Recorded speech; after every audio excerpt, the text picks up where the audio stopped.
ظاہر ہے کہ جس صحابی نے ساری رات جاگنے کا معمول بنا لیا، سارے دن روزے رکھنے کا معمول بنا لیا اور پھر گوشت نہیں کھاتا تھا،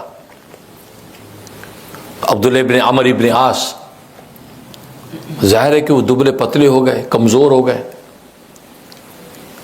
تو نبی کریم صلی اللہ علیہ وسلم کو ان کے والد نے خبر دی، شکایت کی، یا رسول اللہ صلی اللہ علیہ وسلم، یہ میرا بیٹا عبداللہ ابن عمر، یعنی عمرو ابن عاص ان کے والد ہیں، صحابی ہیں، کہا کہ یہ ساری رات مصلی پہ کھڑا رہتا ہے، سارا دن روزے رکھتا ہے اور گوشت نہیں کھاتا.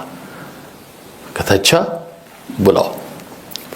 پہلے تو تصدیق کی، کیا تم ساری رات عبادت کرتے ہو؟ کہ جی سارے دن روزے رکھتے ہو؟ جی سارے دن روزے رکھتے ہو. اچھا گوشت تم نہیں کھاتے ہو؟ کہ جی نہیں.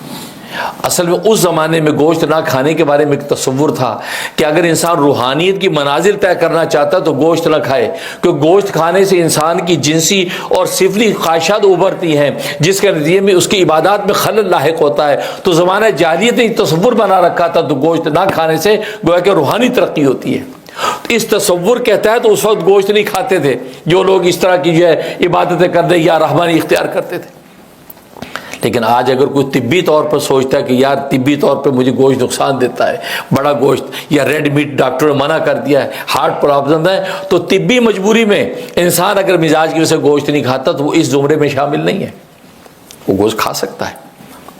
لیکن اس وقت یہ تصور چونکہ پیچھے مشرکانہ تھا، اس لیے آپ نے اس کو جب تنبیہ کیا اچھا گوشت نہیں کھاتے؟ کہ جی نہیں کھاتا. اب نبی کریم صلی اللہ علیہ وسلم نے اب صحابی کو ڈانٹا. صحیح بخاری کی حدیث ہے، فرمایا ان لنفسک علیک حقا، ان لزوجک علیک حقا، ان لعینک علیک حقا. فرمایا تیری آنکھوں کا تجھ پہ حق ہے، تیری جسم و جان کا تم پہ حق ہے، تیری بیوی کا تم پہ حق ہے. اگر تم گوشت نہیں کھاؤ گے تو تمہاری ہڈیاں تمہاری کمزور ہو جائیں گی، آنکھیں تمہارے اندر گڑ جائیں گی، اور تمہارا جسم جان جو تمہیں نیند مانگتا ہے، تم اگر سو گے نہیں تو جسم و جان تمہارا لاغر ہو جائے گا. فرمایا کہ تمہاری بیوی کے حقوق تم کیسے ادا کرو گے؟ ہر ایک کے حقوق تمہارے ساتھ متعلق ہے، تمہیں سب کے حقوق پورے کرنے. اور فرمایا مجھے دیکھو، میری طرح رات کے 3 حصے کرو، ایک حصے کے اندر میں سو تو آرام کرتا ہوں، ایک حصے کے اندر اپنے ازواج کا حق ادا کرتا ہوں، اور ایک حصے میں مصلی پہ کھڑے ہو کے اللہ کا حق ادا کرتا ہوں. فرمایا رات کے 3 حصے کرو. اور روزے کبھی میں رکھتا ہوں کبھی افطار کرتا ہوں، تم بھی روزے کبھی رکھو کبھی افطار کرو. یہ مسلسل روزے، یہ تو تم کمزور ہو جاؤ گے. اور پھر بیوی کو حقوق کب ادا کرو گے؟ راتوں کو مصلی پہ، دنوں کو وہ روزے حقوق کب ادا کرو گے؟ ڈانٹا. دیکھو اس کا مطلب یہ ہے کہ جسم و جان، یہ سب سے پہلی خدمت تو ہمارے اوپر اپنے جسم و جان کی آتی ہے. اپنے جسم و جان کو اچھی خوراک دیں، اچھا پلائیں، اچھا سلائیں، اچھا کھلائیں. گویا کہ جب جسم و جان آپ کا قوی ہوگا، طاقتور ہوگا، تو تبھی آپ کسی عبادت کے قابل ہوں گے، تبھی آپ کسی خدمت کے قابل ہوں گے. تبھی تو حدیث میں آتا ہے المومن القوی خیر من المومن الضعیف. طاقتور مومن وہ کمزور مومن سے بہتر ہے، اور بہتر اس لیے قرار دیا کہ وہ طاقتور ہے تو عبادت اچھی کرے گا، قیام اچھا ہوگا، رکوع اچھا ہوگا، صفا مروہ کے اندر دوڑنا اس کا اچھا ہوگا، طواف اس کے اچھے ہوں گے، حج کے مناسک اچھے ہوں گے. تو وہ طاقتور، اور خدمت بھی کرے گا تو قوت کے ساتھ اچھی خدمت کرے گا خلق خدا کی اگر طاقتور ہے. لیکن کمزور لاغر ہے، وہ خود قابل خدمت ہے، یہ دوسرے کی کیا خدمت کرے گا؟ یہ کسی کو کیا اٹھائے گا؟ لوگ اس کو اٹھائے پھرتے ہیں، لوگ اس کو اٹھائے پھرتے ہیں. ایک بڑھیا گر گئی تھی نا، ایک نوجوان ہے، وہ بڑھیا گر گئی، اس نے اٹھا کے بڑھیا کو اٹھا دیا، اٹھا کے اس جگہ پہ ڈال. کہتے ہیں بڑی مہربانی پترا تیری، جی میں تو مینو چکے اللہ تینو چکے، جی میں تو مینو چکے اللہ تینو ایویں چکے. تو مطلب یہ تو پنجابی میں آپ جانتے ہیں تینو اللہ چکے، تو مطلب آپ سمجھتے ہیں، مطلب ہے اللہ کو پیارے ہو جائے. تو کہتے جی میں تو مینو چکے اللہ تینو چکے. تو کہنے کا مقصد ہے تو خیر، تو طاقتور ہوگا تو آپ خدمت کر پائیں گے نا. اس سے سب سے پہلے اپنی جسم جان کی خدمت، اس کو اچھا کھلانا پلانا. لہذا اسلام میں اس کی کوئی ممانعت نہیں کی. آپ اچھا کھائیں، اچھا پئیں، اچھا پہنے اوڑھیں، اور اچھا جو ہے اپنی شخصیت کو رکھیں. اسلام تو چاہتا ہے اپنے خدمت اپنی جسم جان کی پہلے، اس کے بعد کے رشتے ہیں ان میں پھر آپ کے ماں باپ کا رشتہ آ گیا، آپ نے بیوی بچوں کا آ گیا، آپ نے عزیز و اقارب کا آ گیا. اب درجہ بدرجہ خدمتیں آپ کے اوپر لازم ہو گئی. ہاں جی، باپ کی خدمت پہلے، ماں کی خدمت پہلے، پھر بیوی بچوں کی خدمت، پھر عزیز و اقارب خدمت، تو پھر اجنبیوں کی خدمت، پھر پڑوسیوں کی خدمت، پھر عام انسانوں کی خدمت. گویا کہ خدمت کا پورا چارٹ اسلام نے دے دیا کہ درجہ بدرجہ پھر یہ خدمت میں لگے رہو.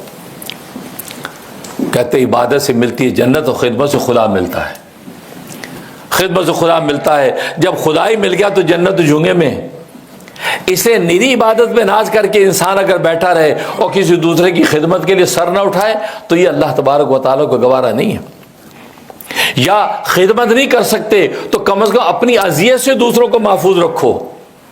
ایک خدمت میں تو آپ دوسروں کو بینیفٹ پہنچا رہے ہیں، لیکن اذیت میں تو آپ کسی کو تکلیف پہنچا رہے ہیں. فرمایا اگر خدمت کا حوصلہ نہیں ہے تو لیکن آپ کسی کو اذیت نہ پہنچائیں. اپنے کلام سے، اپنے حالات سے، اپنے اعمال سے، اپنے افعال و اقوال سے اور اپنے مال سے کسی کو اذیت و تکلیف نہ پہنچائیں. اپنے مال اور اسباب کو روک کے رکھیں، ظلم میں خرچ نہ کریں، تو گویا کسی کو ایذا نہ پہنچائیں. تبھی تو بخاری شریف کی حدیث ہے، فرمایا کہ المسلم من سلم المسلمون من لسانی و یدی، کہ حقیقی مسلمان اور اصلی مسلمان وہ ہے کہ جس کے زبان اور ہاتھ کی ایذا سے دوسرے مسلمان محفوظ رہے ہیں. تو گویا کہ دیکھو خدمت کا ایک شعبہ یہ بھی ہے کہ آپ کسی کو ایذا نہ دیں، یہ بھی خدمت کا شعبہ ہے، کیونکہ آپ نے کم از کم اپنے شر سے دوسرے کو محفوظ رکھا. یہ بھی آپ کی بڑی عنایت ہے اور یہ بھی آپ کی بڑی مہربانی ہے، بلکہ آپ کی ایمان کی ضمانت ہے کہ آپ حقیقی اور اصلی مومن اور مسلمان ہیں، کہ آپ کسی کو اذیت نہیں پہنچا رہے. اور آپ کی زبان سے اذیت نہ ہو. کیا مطلب؟ زبان سے انسان اپنے اقوال سے اذیت پہنچاتا ہے، زبان سے، اپنے قول سے ایسا جملہ کہہ دیا، ایسی بات کہہ دی کہ اس کا کلیجہ کٹ گیا، اس کو تکلیف ہوئی کہ یار کیا بات اس نے کہہ دی. ایک قول اور ایک اس زبان کا عمل، زبان سے منہ چڑھا دیا، یوں کر دیا، اب اس کو تکلیف ہوئی نا، اذیت ہوئی. اب آج کل وہ گاڑیاں گزرتی ہیں، کسی کو مسٹیک کر لی تو منہ نکال گیا، یوں کر کے آگے نکل جاتا ہے، تو گاڑی والا پیچھو ہارن مارتا رہے، بس پکڑ اسی منہ چڑھایا مجھے، اب اذیت دی نا. تو یہ زبان سے بولا، زبان چڑھانا بھی ایک عمل ہے، فرمایا یہ بھی نہ کرو، اسی میں اذیت نہ پہنچاؤ. تو گویا کہ آپ زبان کی ایذا سے دوسروں کو محفوظ رکھیں، اور ہاتھ کی ایذا، اور ہاتھ کی ایذا کا مطلب ہے کہ اس کو تھپڑ مار دیا، تماچا مار دیا، مکہ مار دیا، ایک یہ ہے. اور دوسرا ہاتھ کے اشارے سے اس کو اذیت دے دی، ہاتھ کے اشارے سے اس کو تکلیف دے دی. جیسے یہاں مغربی دنیا میں انگوٹھا یوں کر دو، کہتا ہے تھم دکھائے، مطلب واہ گڈ.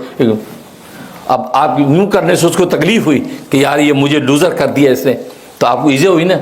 تو ایک بندہ لوزر نہیں، آپ نے یوں کر دیا تو اس کو تکلیف ہوگی. نبی نے کہا نہیں، آپ اپنے ایسے عمل سے بھی، ہاتھ کے ایسے عمل سے بھی تکلیف نہ پہنچاؤ.